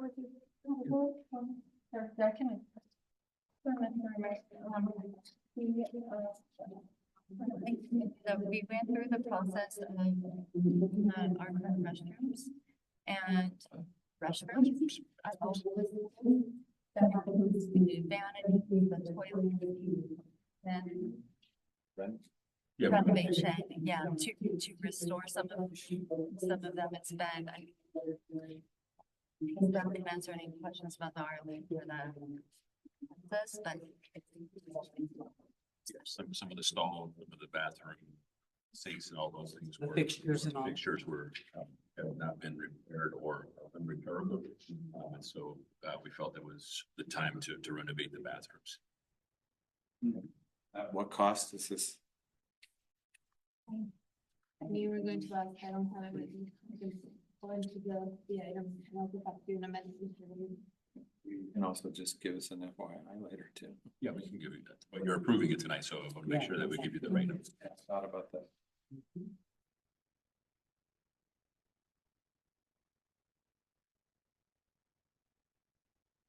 And we want to go through the e-person that, Yeah, while I look for that Can information. we, So go to we the- don't approve this one, we just Yeah, continue? back to it, yeah. Okay, all right, Mr. Beach, the E-Pars? Yes, on resignations, I see Richard Orman, you're here in the audience tonight.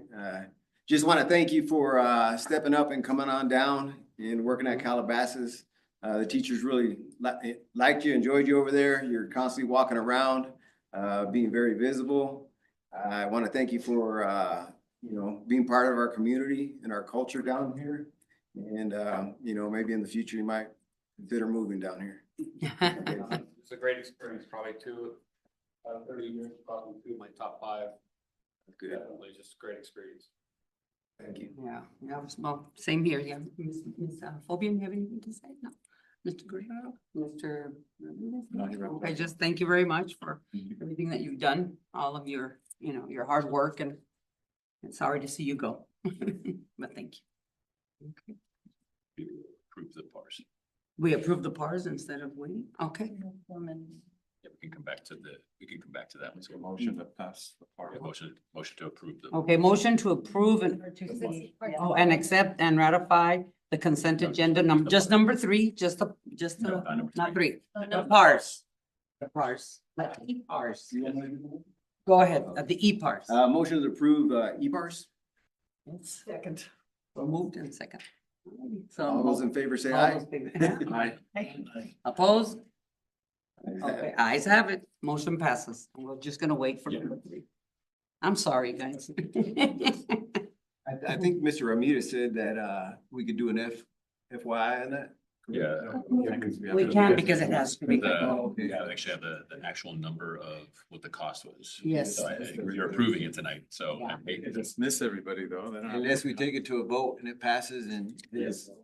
Ah, Dave.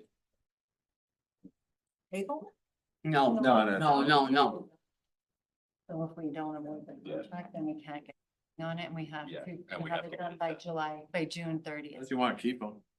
No, I want new bathrooms because. Yes. You guys wanna, yeah, No, I meant. the principals, if they wanna leave, Jay. Yeah, I mean, it's. Yeah, principal, if you guys wanna, Yeah. we don't know how long this will take, so. Yeah, I'm sorry. She'll have it right. Oh, here she comes. Here she comes. About that. Not a problem. In 207, it is a capital expense. 117. 17. 17,200. To renovate district-wide restrooms that are in need as part of the replacement cycle. And it's in response to an assessment that was performed by the department. And it comes out of capital. It's a capital expense. Yeah. And again, this is for the whole district, so you're talking about all the school, all the schools, all the All the restrooms that are- restrooms and, And the departments, like, and the departments, yeah. and the Like department. central kitchen. like. It's going to be Does that around. include plumbing and all that too? Yeah. Dave? Yes, everything. Yeah, I'm sorry, I didn't mean to. Oh, no, it's a great question. The amount would be- Because it's a good amount, so it's a good question. Mhm. I can run in heels. Girl. So motion to. approve. Okay, so motion to approve, number 3. Okay, for the restroom renovations. And the amount of $417,207. Capital? Huh? Second. Second, okay, all those in favor? Aye. Aye. All those opposed, nay. Ayes have it. Motion passes. Alrighty. And now we've got. Is it the holiday? Okay, so now our meeting is officially adjourned at 6:55. Thank you very much.